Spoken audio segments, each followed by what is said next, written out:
어떤 사람이 평생 동안 직장을 다니다가 이제 직장을 이렇게 그만두게 되었습니다. 은퇴하게 되어가지고 직장 생활을 더 이상 하지 않아도 되는 이와 같은 때가 되었어요. 집에 와서 야, 그렇게 쉬고 싶었는데 내가 드디어 쉬는구나 그래가지고 행복했습니다. 그런데 한 달이 지나고 나니까 마음속에 찾아오는 그것이 그동안은 아침 먹고 해준 밥 먹고 나가서 하루 종일 일하다가 집에 들어와서 또 씻고 또 가족들이랑 같이 있다가 잠들고 이렇게 하면서 자기 인생을 채워왔다고 생각하니까 그냥 그렁저렁 인생을 살아왔었는데 직장을 나갈 일이 없다는 것을 알게 되어졌고 사람들도 전화해도 이제 자기를 별로 필요로 하지 않고 내가 해야 될 일도 없고 부르는 사람도 없는 이런 상황이 되고 나니까 그만 충격이 와버렸습니다. 나는 뭘 위해 살아왔던 것이지? 이런 이제 의문이 들었습니다. 신앙의 영역에서도 마찬가지죠. 이스라엘 백성들은 그들이 자기들이 그렇게 믿던 믿음의 본질이요, 상징이요, 그야말로 하나님의 임재의 어떤 그 상징이었던 그만 이 법궤를 전쟁하다 뺏겨버렸습니다. 딴 건 다 잃어버리고 사람들이 죽는 것은 있을 수 있지만 법궤를 뺏겼다라고 말하는 것은 그 백성의 존재 자체가 없어져 버리는 거예요. 이런 일들이 우리 신앙생활에도 문득문득 찾아올 수가 있습니다. 신앙은 본질을 붙들지 못하면 신앙은 그야말로 위기를 반드시 만나게 되어 있는 것이고 본질을 확인하지 않으면 신앙은 이 부수적인 일들을 쫓아다니면서 그냥 인생을 사는 그것이 산인 건가 보다 이렇게 생각하게 되어 있는 거예요. 가만히 있어도 여러분 이 하루 일상이 얼마나 바쁩니까? 그렇죠? 왜 사는가 이렇게 물어보면 먹기 위해 산다. 뭐 천박한 대답이지만 살아야 되니까 먹는 거지. 그래가지고 열심히 삽니다. 남들보다 더 잘 살기 위해서 식단 관리하고 운동하고 뭐 이래가지고 또 재정 관리도 하고 그래서 인생을 잘 계획해서 삽니다. 근데 왜 사는가 말이지. 이렇게 물어보면 대답이 난감해지는 것이죠. 어떻게 사는지는 뭐 말할 수 있겠는데 근데 왜 사는 건데 이렇게 말하면 대답이 무척 혼돈스러워집니다. 그것은 인생의 본질에 대해서 잘 알지 못하면 그와 같은 일을 만납니다. 어제 저는 이제 어떤 제 사랑하는 동역하는 그 형제의 어떤 결혼을 제가 이렇게 주례를 하게 되었습니다. 가서 이렇게 얘기하면서 결혼의 목적이 무엇인지 아십니까? 라고 이렇게 물었습니다. 사람들은 결혼의 목적이 행복이라고 말하는데 그것은 철저하게 잘못된 것입니다. 이렇게 말씀을 드렸죠. 결혼의 목적은 행복이 아니에요. 결혼을 붙들고 있는 것도 사랑이 아니고요. 사랑 없는데 무슨 결혼을 하는가? 서양 사람들은 나 사랑해를 자꾸 확인해야만 결혼 생활이 유지될 수 있지요. 그런데 이 결혼 생활에 사랑이 없는데 무슨 결혼을 합니까? 이렇게 이제 얘기할 수 있겠습니다. 그렇지만 결혼이라고 하는 문제는 그보다 본질적인 문제가 있어요. 행복을 추구하면 반드시 불행하게 되어 있습니다. 남편이 아내가 나를 행복하게 해줘야 될 의무가 있다고 생각하고 있는 동안은 정말 슬픈 가정 생활을 하게 될 겁니다. 그 사람이 나를 맞춰줘야 되고 또 내가 결혼했기 때문에 행복해져야 된다는 것을 전제해 둘 것 같으면 끊임없이 상대를 조종하려 들 것이고 끊임없이 그를 지배하거나 이용해야 됩니다. 이러고 있는 동안은 내 기준의 상대를 맞추려 들고 하는 것을 하고 있는 동안은 평생을 가도 그 집에는 평화가 없습니다. 결혼은 행복을 위한 것이 아니에요. 결혼은 뭘 위한 것일까요? 하나님께서 사람을 창조하실 때 창조의 목적 자체가 결혼이라는 관계를 통해서 창조의 원동력, 창조의 원리, 창조의 목적을 다 거기 결혼에 담아 놓으셨어요. 그래가지고 사람이 우리가 이렇게 다른 인간인데도 불구하고 우리가 하나에서 나왔구나, 하나구나라는 것을 이해할 때 비로소 어떤 상황과 어떤 이 조건을 뛰어넘고 내가 그냥 사랑해야만 살 수 있는 거구나. 저 사람하고 같은 편에 서야지 내가 사는 거구나. 이렇게 하면서 사랑을 배우는 것이죠. 또 그 사랑이 자식한테 그대로 물려가는 거예요. 또 사회생활과 교회생활로 쭉 이어져 가는 겁니다. 질서를 배우는 거 아닙니까? 하나님이 먼저 동물들은 한꺼번에 지었지만 사람은 남자 먼저 여자 나중에 지은 이유가 질서 배우러 간 거예요. 똑똑하게 여자가 똑똑하지. 그런데도 불구하고 이 남자를 먼저 지어 놓으신 이유는 하나님께서 창조의 질서를 배우러 가신 거예요. 그래가지고 하나님 때문에 남편에게 순종하는 도리를 결혼해서 배우는 겁니다. 이렇게 될 때 그 질서가 그대로 또 자식한테 넘어갑니다. 사회생활로 넘어가죠. 이러면서 하나님이 만물을 이렇게 움직이고 다스리고 채우는 모든 원리가 어디에 있다고요? 가정생활 속에 있는 거예요. 그러니까 행복하게 해서 결혼하면 이게 다 깨지게 돼 있어요. 무엇 때문에? 하나님의 영광을 위해서 결혼하는 겁니다. 하나님이 우리를 통해서 나타나도록 하기 위해서 결혼하는 거예요. 이렇게 본질을 모르면 결혼 생활이든 사회생활이든 인생이든 다 뒤죽박죽이 되어가지고 인생을 살면 살수록 헷갈리게 되어 있습니다. 우리 하나님께서는 우리를 이런 의미에서 매주일마다 우리의 이 본질을 리마인드 시키기 위해서 만찬을 떼게 만들어 놓았습니다. 여러분 만찬, 이 떡 한 번 주워 먹고 상에도 안 차는 포도 한 잔 마시는 게 만찬이 아니고요. 하나님은 우리의 본질을 기억나게 하시고 거기 굳세게 머물러 있으라라고 하는 의미에서 우리에게 만찬을 주셨습니다. 이 만찬은 그 초기 그리스도인들은 만찬 예배를 드리고 헤어질 때 뭐라고 하냐면 인사를 마라나타 이렇게 말을 했습니다. 마라나타 말이 뭘까요? 주께서 곧 오십니다라는 거예요. 그리고 고린도전서 11장 26절에 볼 것 같으면 그들이 주의 죽으심을 오실 때까지 전했다라고 말해요. 만찬을 떼고 나서 주의 죽으심을 오실 때까지 전하는 것이었다. 이렇게 이제 표현을 하고 있거든요. 그러니까 만찬에 담겨 있는 정신이 뭐냐면 이 주의 죽으심을 전하는 거예요. 또 하나는 뭐예요? 주의 오심을 내가 주목하는 겁니다. 초기 그리스도인들은 최소한 만찬을 떼면서 이 두 가지 의식이 명확했어요. 그래서 이 점에 대해서 우리가 조금 더 이해를 하셔야 됩니다. 주님이 만찬을 주신 그 목적이 뭐냐면 그렇게 내가 원하고 원하였노라 라고 말씀하신 너희와 함께 이것을 먹기를 원하고 원하였노라 라고 말씀하신 그 이유가 뭐냐면 그것은 이 만찬이라고 말씀하는 것은 하나님께서 사람과 더불어 함께 되어지는 그 보이는 증거입니다. 그래서 그걸 가지고 커뮤니언이라고 커뮤니언이라고 말하는 거예요. 하나님과 사람이 하나가 되는 거예요. 그 자리에서.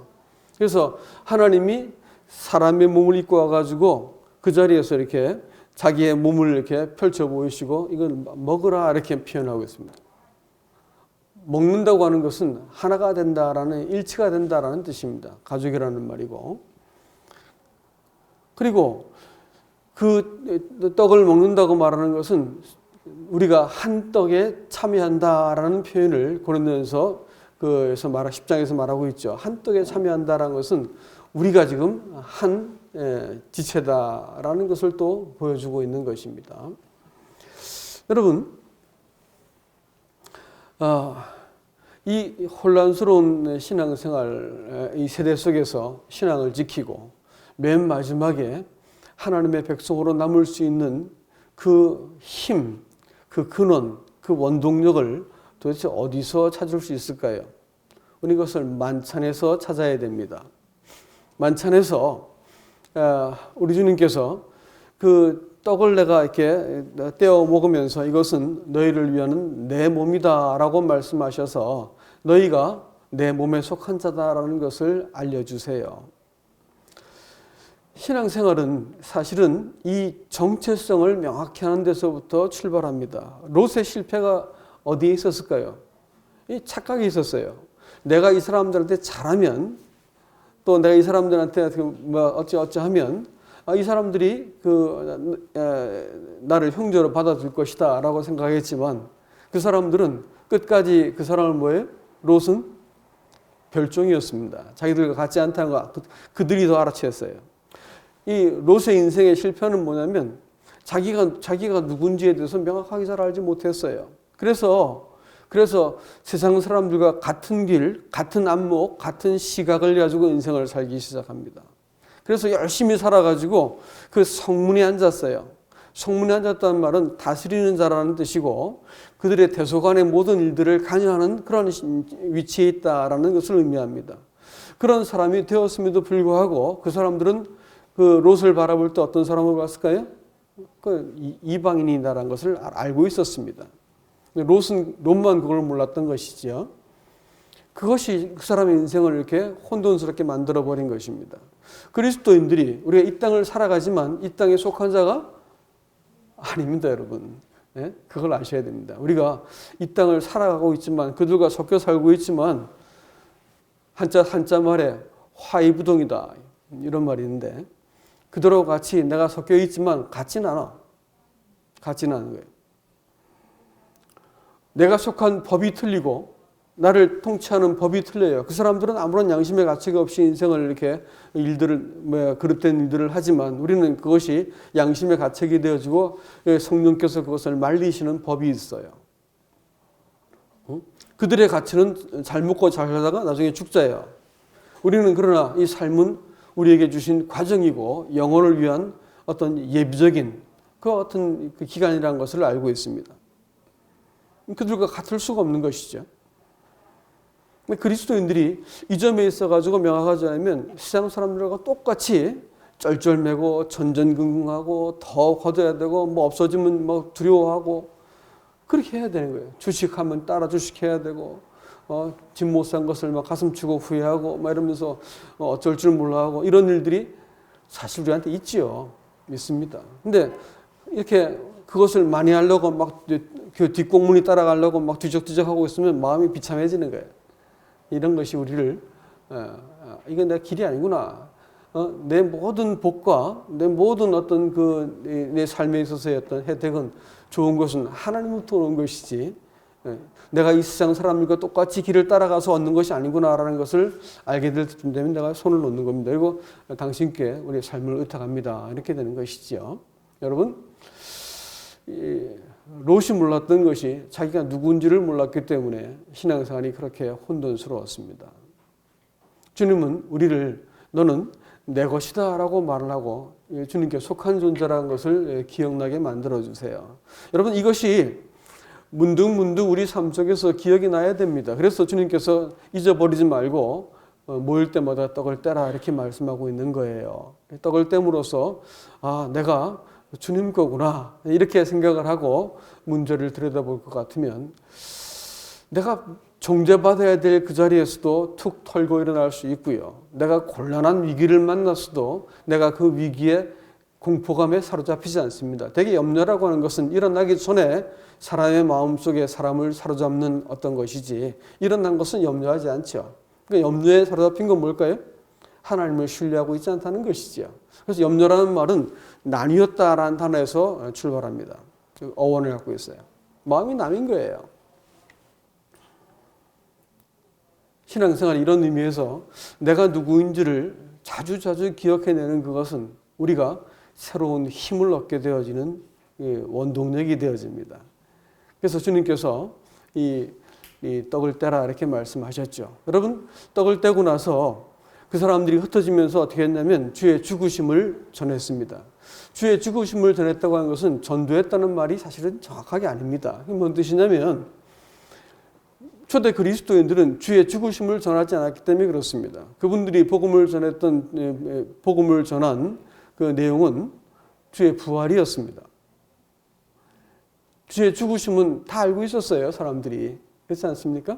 예수님 죽은 거 알고 있었어요. 그러니까 주의 죽으심을 전하지 않고 부활을 전했다고 나왔어요. 그래서 사도행전에 나타나는 이 복음 전한 내용은 주의 이름과 그리스도에 관해서 혹은 또 주의 부활에 대해서 도 전함을 싫어하여 이래가지고 그들을 말렸죠. 그러니까 그들은 부활을 전했지 죽으심을 전한 게 아니었어요. 그럼 여기 본문에서 말하고 있는 주의 죽으심을 전했다라는 말은 뭘까요? 전했다는 말은 드러내다라는 말입니다. 그건 다른 말로 뭘 말하냐면 고린도후서 4장 10절 말씀에서 주의 죽으심을 내 어깨에 짊어졌다 이렇게 표현하고 있습니다. 그건 무슨 의미를 갖고 있을까요? 신앙생활을 살면서 가장 그 원수가 우리 사단인 줄 알았더니 원수가 누굴까요? 나 자신이었습니다. 신앙생활의 제일 큰 원수는 나 자신입니다.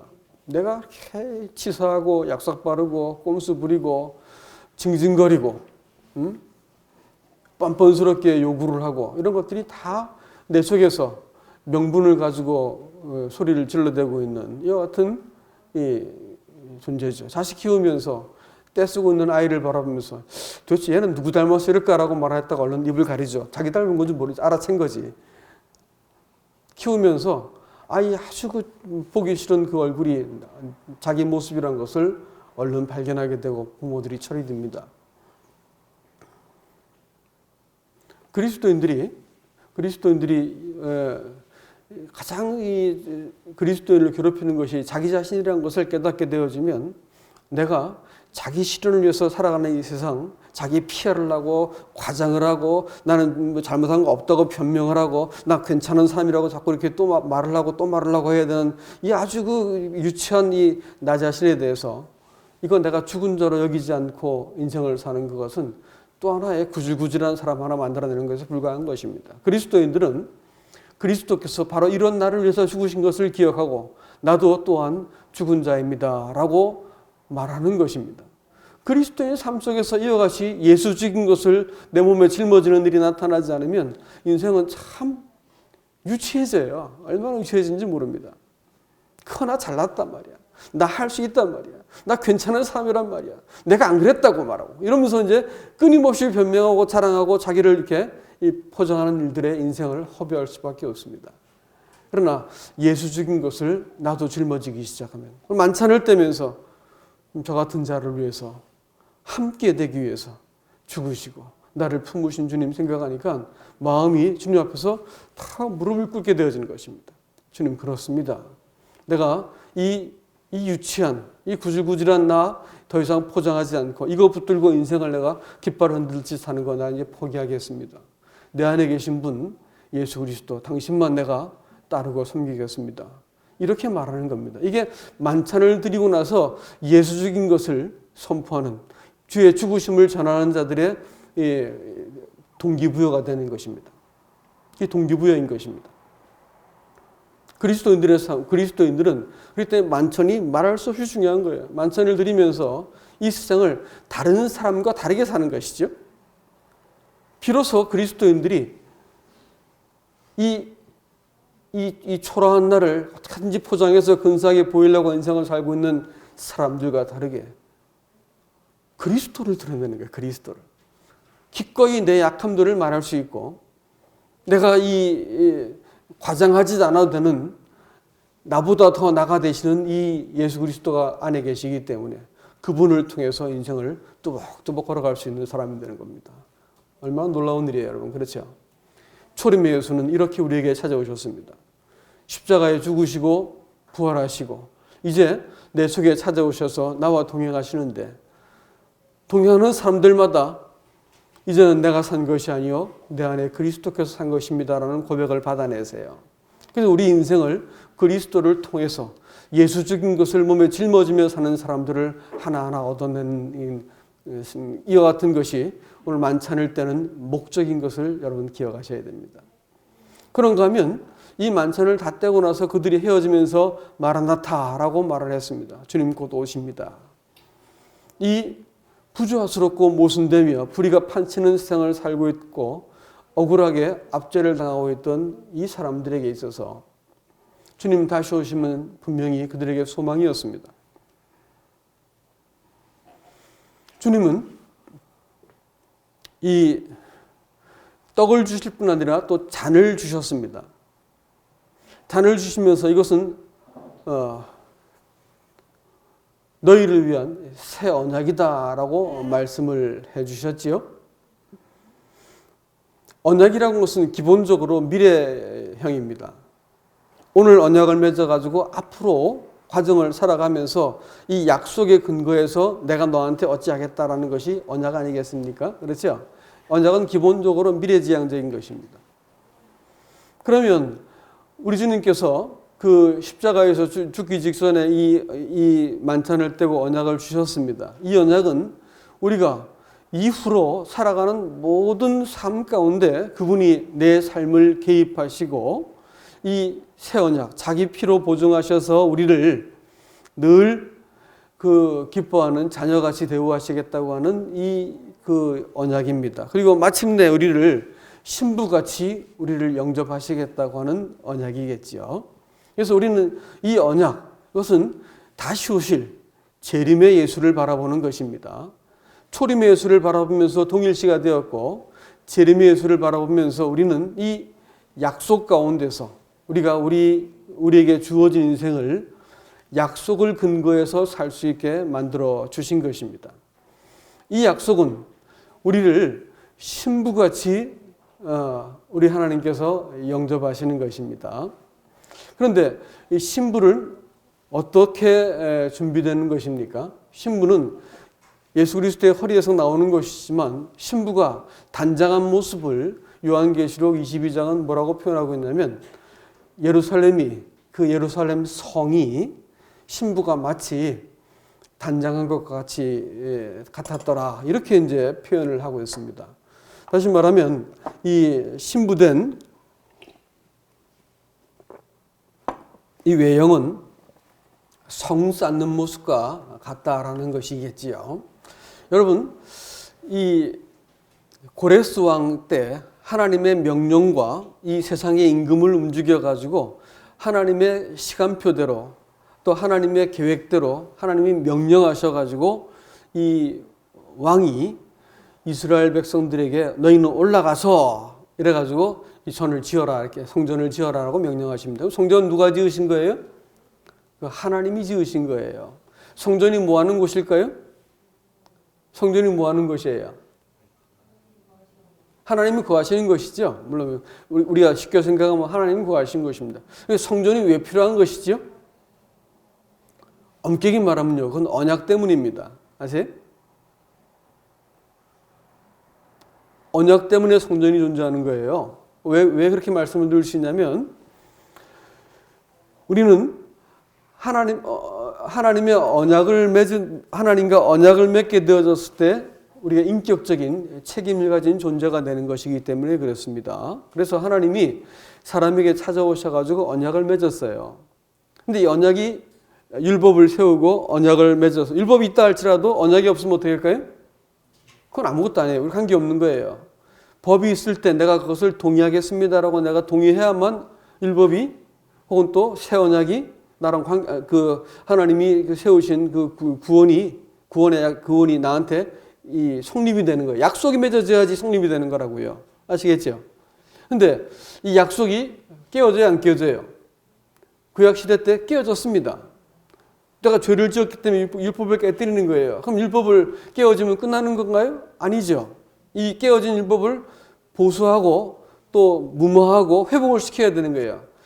그래서 이 언약을 계속 살려두기 위해서는 그 잘못되었습니다라고 하면서 이걸 수습을 해야 되는데 그걸 어디 가서 하는 거예요?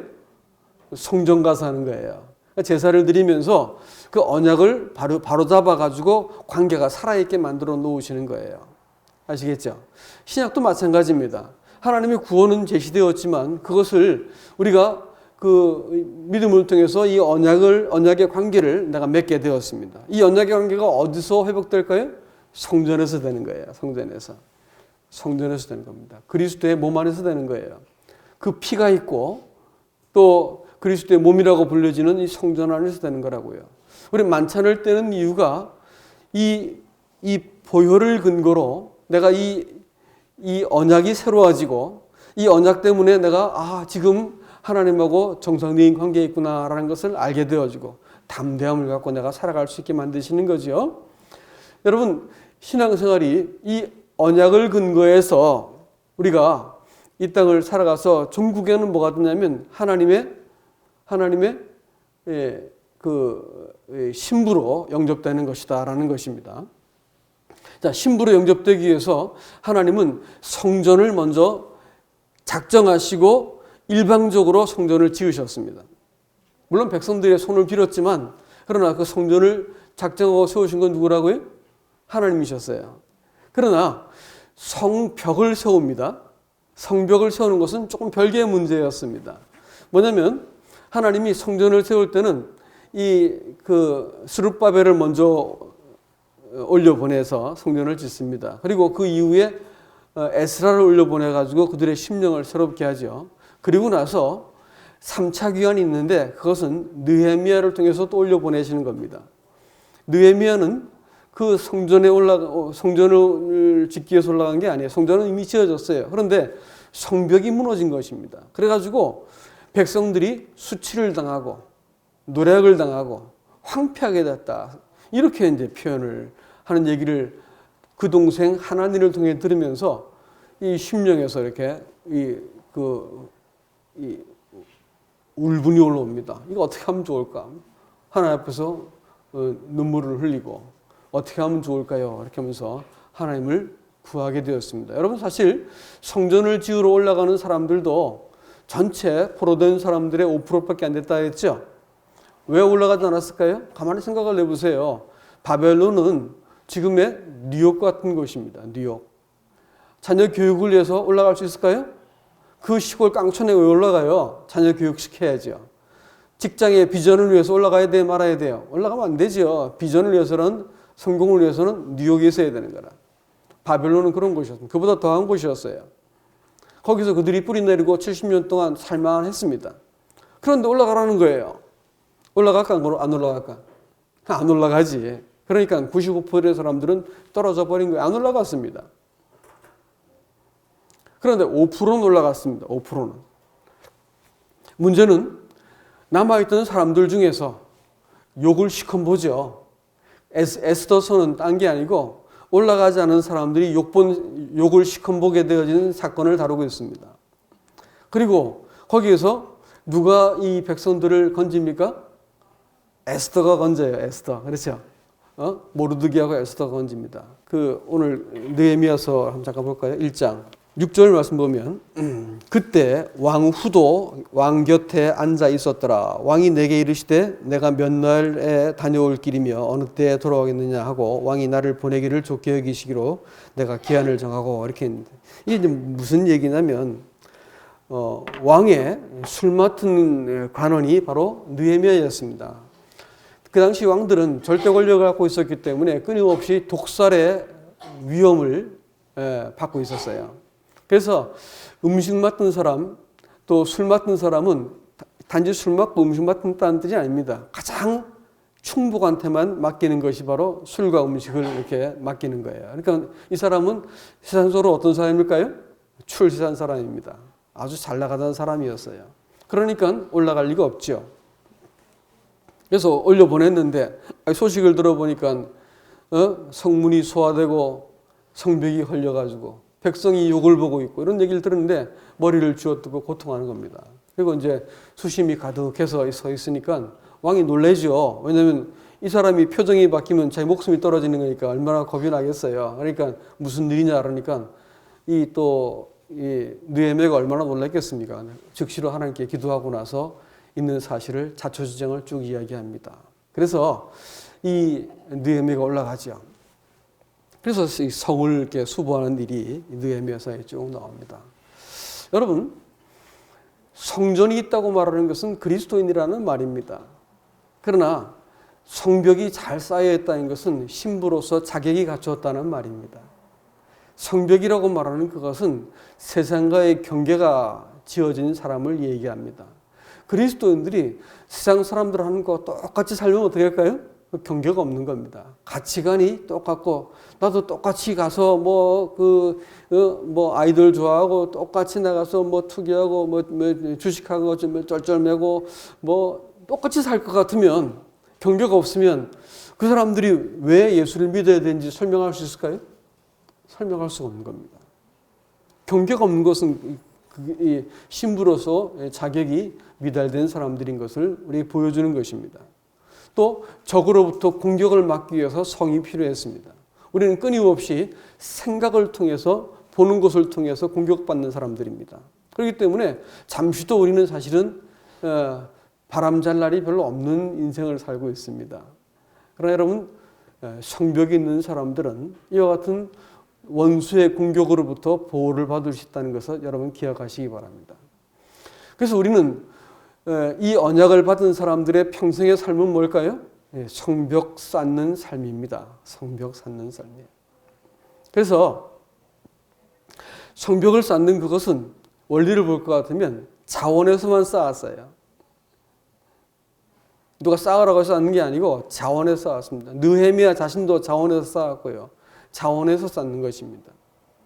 인생의 이 본질은 행복과 잘 먹고 잘 살고 뱃살 늘리는 게 아니고 인생의 그 목적은 내가 10년을 살고 20년을 살고 싹 돌아봤더니 이게 내 인생이 뭐라는 것을 확인할 수 있어야 할 거 아니겠어요.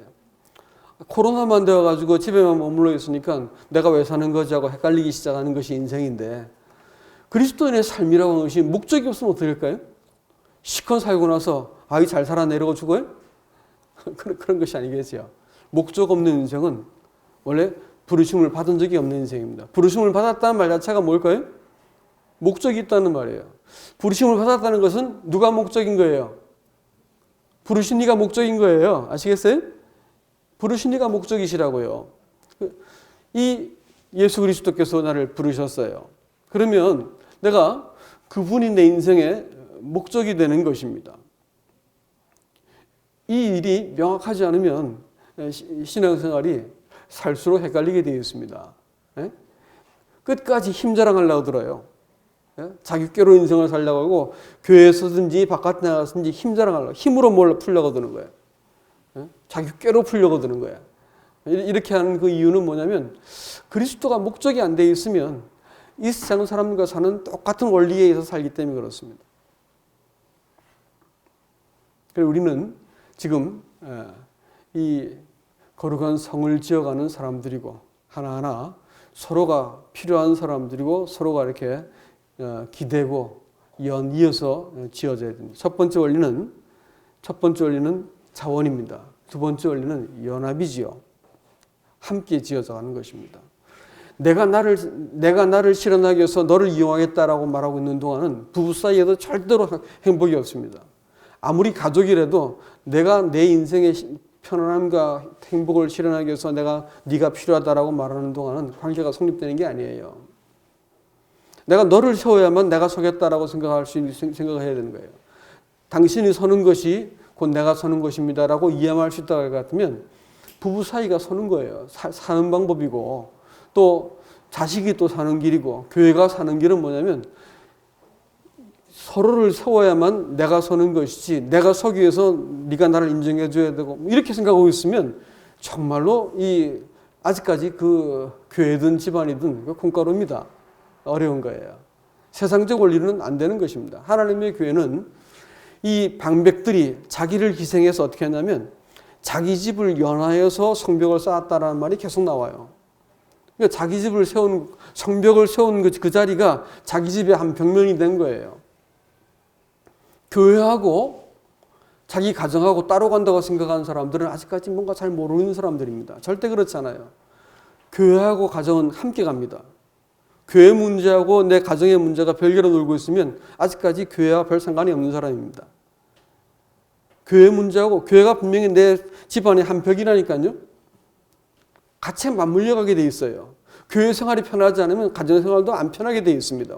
정상적인 문제예요. 그리스도인들한테는. 왜냐하면 우리는 그렇게 이 약속을 따라서 언약을 따라서 그리스도의 집으로 그 성으로 지어져가는 존재들이기 때문에 그렇습니다.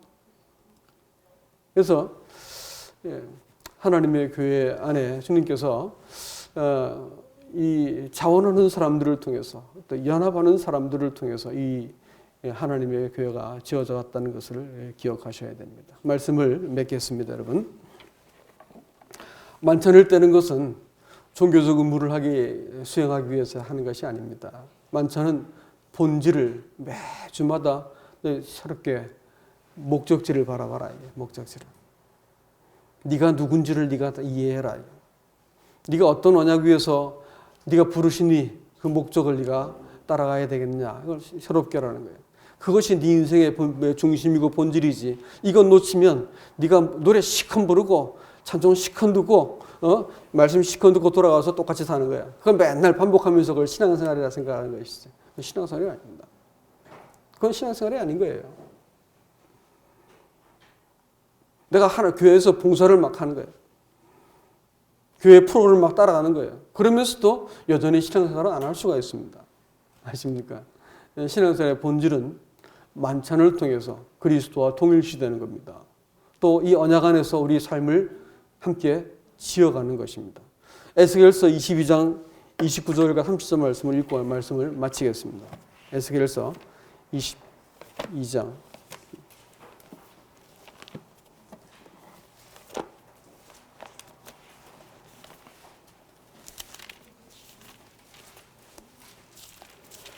30절만 있죠. 에스겔서 22장 30절입니다. 제가 읽겠습니다.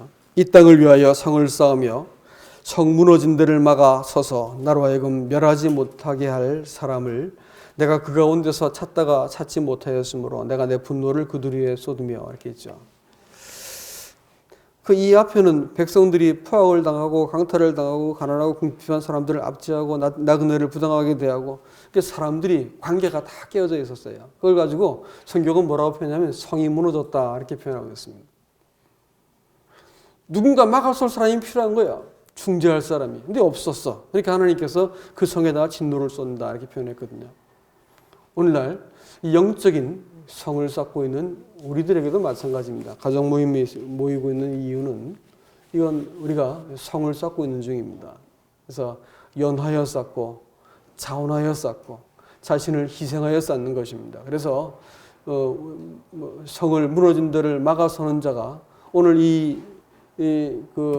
느헤미야가 이와 같은 이 자원을 통해서 하나님의 성을 쌓은 것처럼 그리스도인들은 우리가 함께 성을 쌓아가는 사람으로 만나야 될 것입니다.